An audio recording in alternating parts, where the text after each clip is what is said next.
Cup!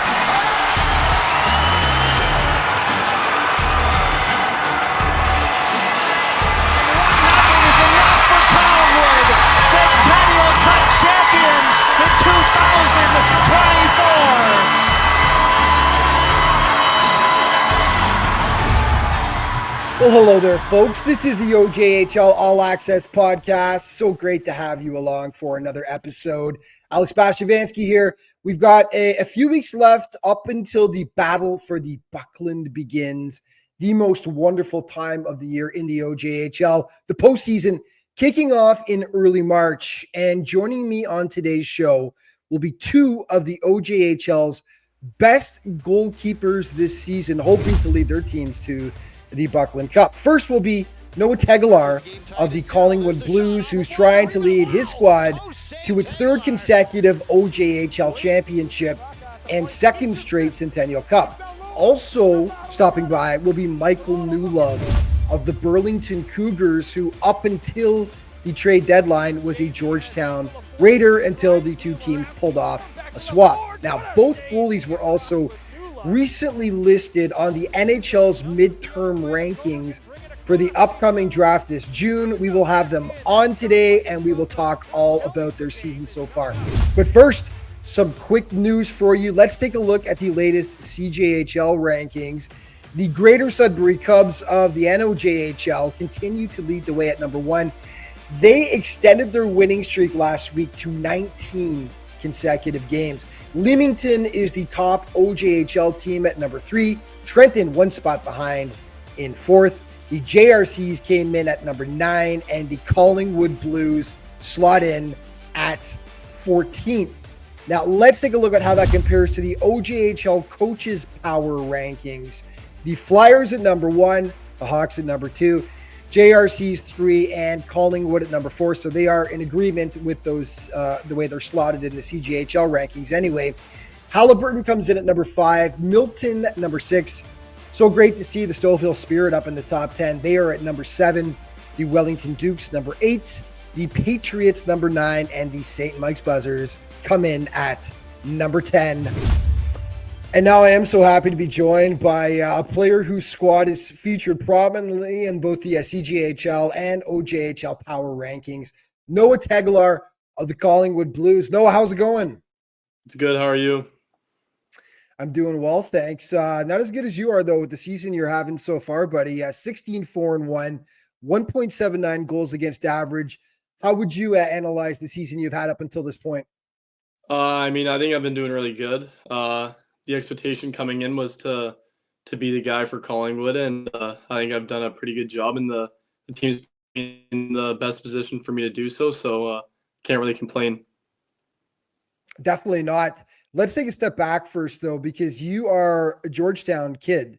By the way, did you grow up playing Georgetown minor hockey as well? No, the funny thing is I never actually did. I always played for other organizations, so. But you were a George. Did you ever go to Raiders games back in the day as a kid?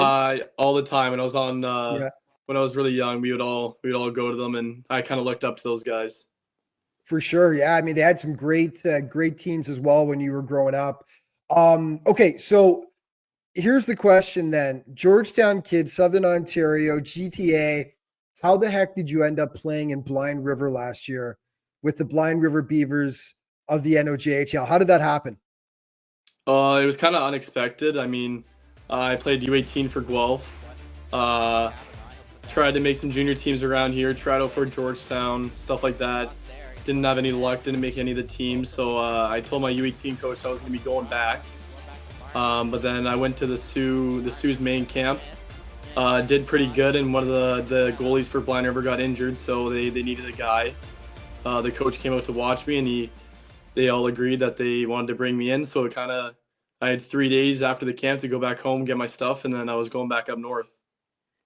And it paid off, clearly. Yeah. Because you were the NOJHL Rookie of the Year last year. Let's talk about playing up there. It must have been a fascinating experience going up to Northern Ontario, playing in a different league. It's a path not every kid from Southern Ontario gets to take.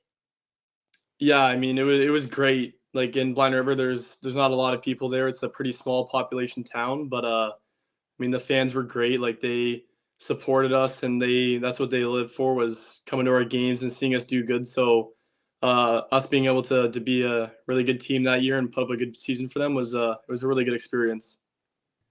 Was it always your plan to come back to Southern Ontario eventually?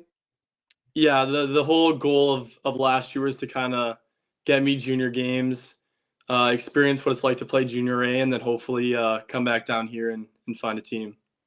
Well, you found a pretty good landing spot, didn't you? Hooking up with the back-to-back defending champion and national champions now in the Collingwood Blues. What's it been like playing up there at that beautiful old arena in front of those great fans in Collingwood so far?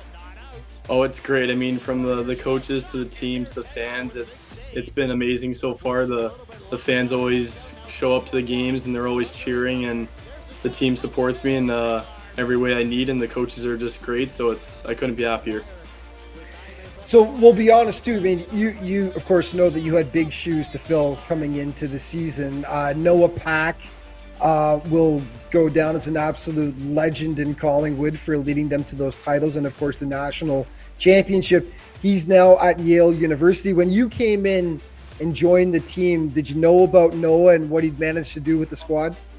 Yeah, I heard about him last year just from looking at like the goalies in the CJHL and always hearing that he's at the top of the rankings. And once our season was over, we watched some playoffs like in the Centennial Cup down here, and just watching Pack, I knew about him before I came down here. Did you actually go to the Centennial last year? I watched one of the games, yeah. Pretty cool atmosphere, wasn't it? Yeah, it was amazing. Yeah. So have you had a chance to meet Noah, or has he talked to any of the guys on the team since he went down to the NCAA?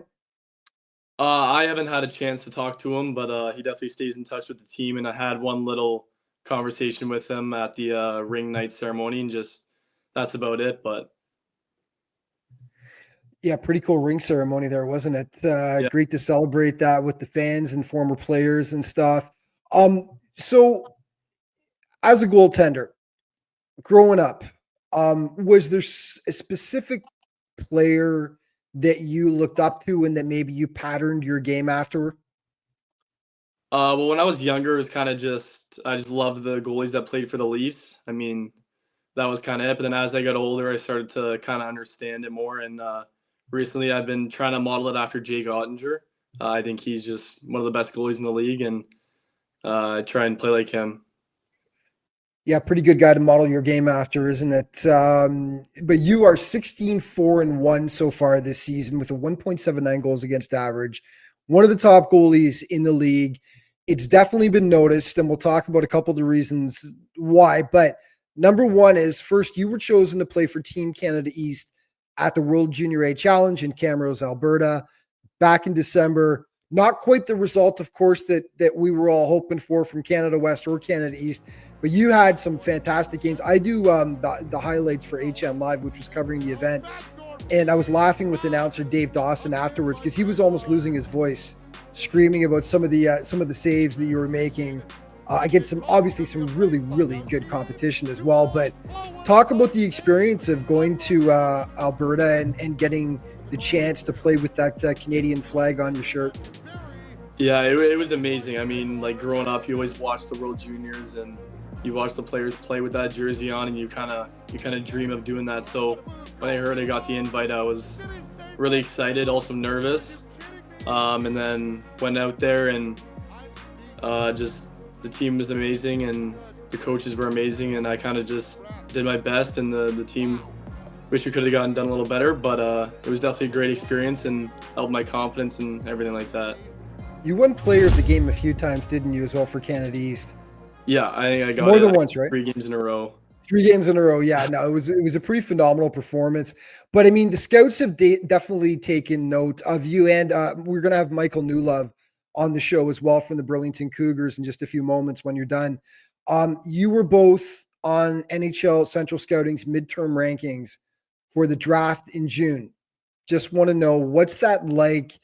What would it be like to hear your name called at the draft? And also, I mean, is it nerve-wracking at all knowing that all the scouts are watching you when you're out there between the posts? Yeah, I mean, it would be an even bigger dream come true to hear my name get called. That's like the whole goal of playing as a kid is hearing your name in the NHL draft. So that's what we're working towards. But I try not to think about the scouts and stuff like that, and just try and kind of play my game, and then hopefully all the results come, and then all the stuff kind of happens. But I feel like if you think about it too much, you kind of start to worry and stuff like that. So I try and just focus on my play. So that's at the end of this season. The draft will be taking place. But once we get to the end of the season, then what are your plans beyond that? Because you are a draft pick of the Sioux Greyhounds.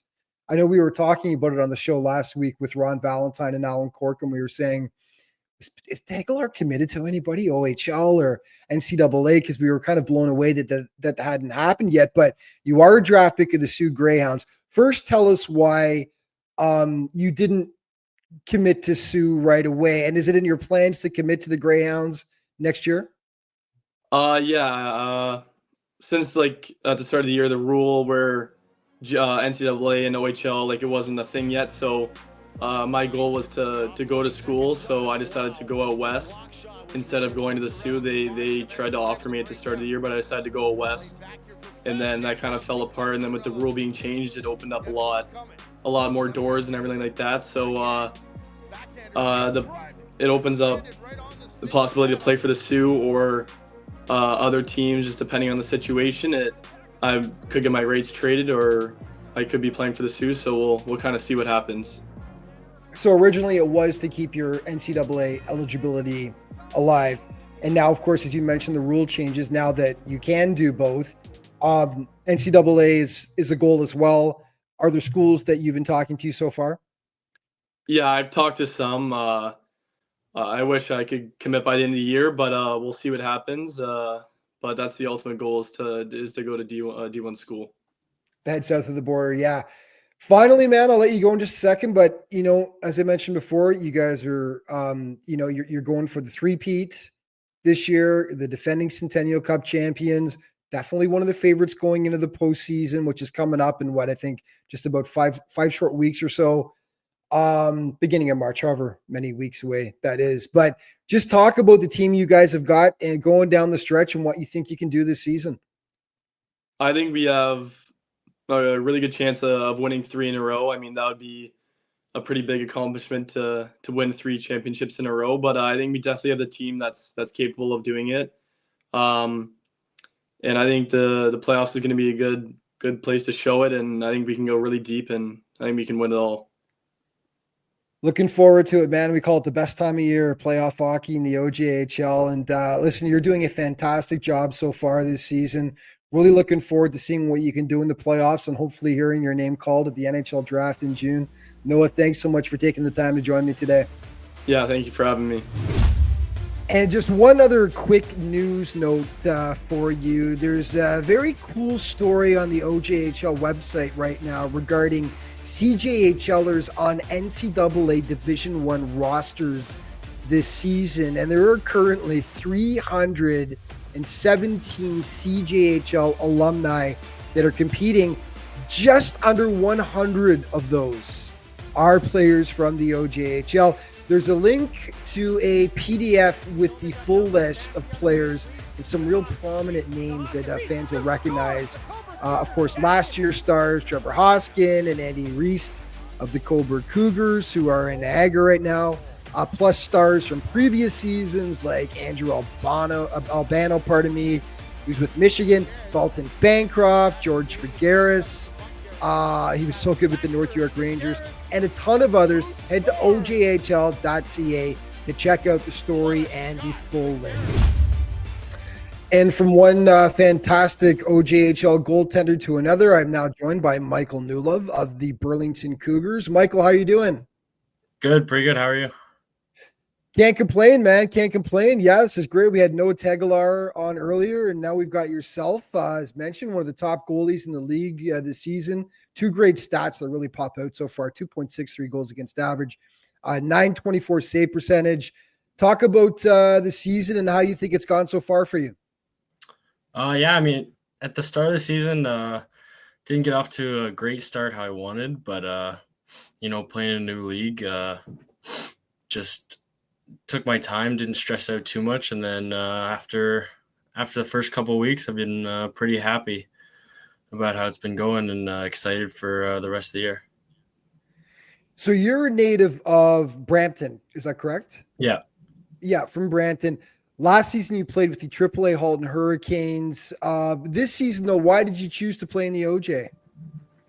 I mean, I've known about the OJ. I used to watch OJ games since I was young, and it's known as a great development league, you know, for the next level and hopefully going on to pro. So, and yeah, just this year was big, just getting into junior hockey games, and there's not much better leagues than the OJHL for junior. Who was your team growing up? Who did you used to watch in the OJ?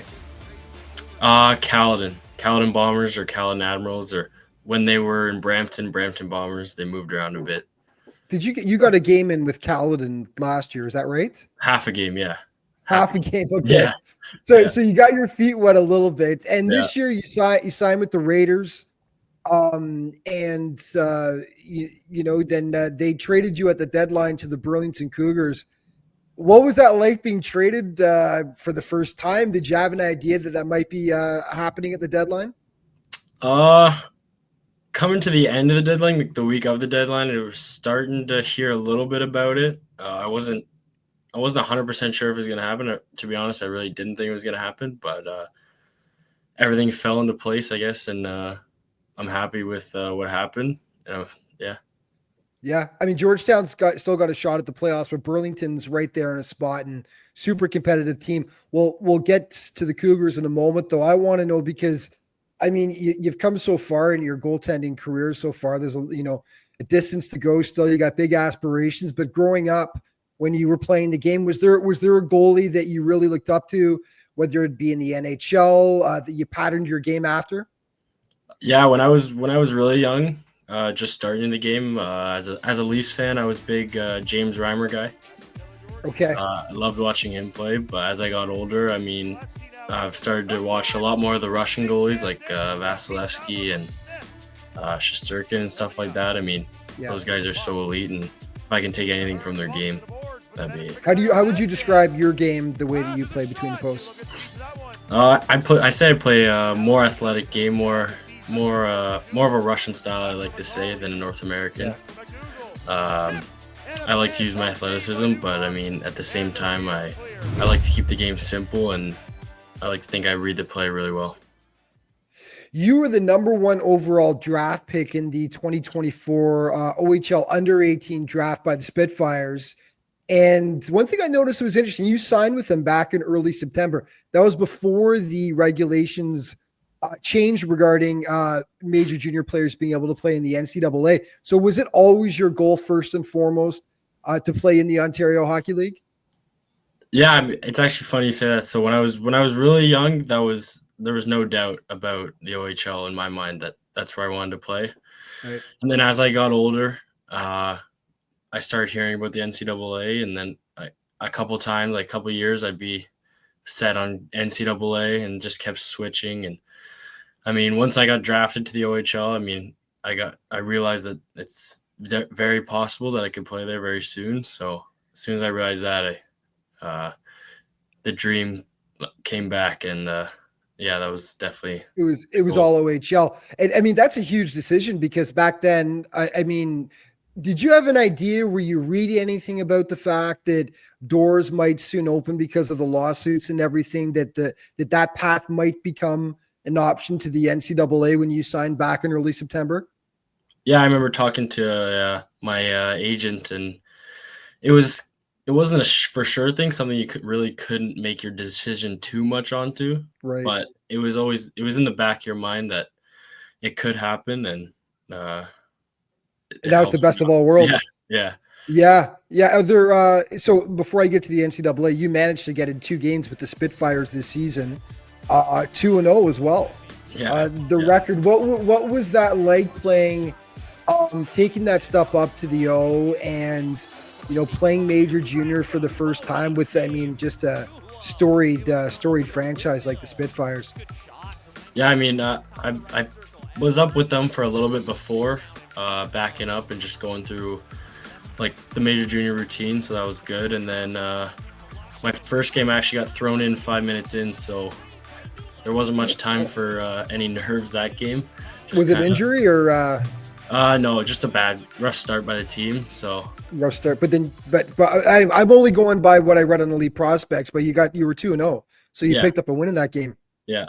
What's it like playing in that atmosphere though? Going and playing, I mean, the huge rinks, all the crowds and everything like that. Little nerves your first time, or? Oh yeah, definitely my first start the next day. I felt a little bit more, but at the beginning, but then once you get into the game, it's you just kind of block it out, and you're just playing hockey. So. I guess when you were thrown into the game 5 minutes and you didn't have time to get nervous, you just had to just hop on the ice and get in there, right? So let's talk NCAA then. Is it your plan now that we'll talk about Windsor in a second, what for next year, but is it your plan long-term to hopefully go NCAA as well after the Spitfires? To be honest, I haven't really thought that much about it. I mean, the goal this year is to get drafted by an NHL team, and then if that happens, they'll hopefully give you some guidance on what they want you to do. But I mean, in the next couple of years, that'll definitely hopefully figure itself out. Right. And after this season, then we'll get to the draft in a second, but obviously, I mean, you're talking to the Spits all the time. You're going to go to a camp this summer and then hopefully make the team full-time next fall. Is that the goal? Yeah, that's definitely the plan. Yeah. So I had Noah Tegalaar on the of Collingwood on the show earlier. As I mentioned, you've both made that list. You talked about your goal of getting drafted. You were both listed on the NHL's midterm draft rankings. What's it like for you knowing that you could possibly hear your name called at the draft in June?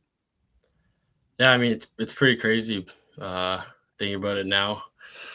Going into the year, I mean, I knew it was possible, but seeing it kind of play out is really cool. But lots of work left to go for sure.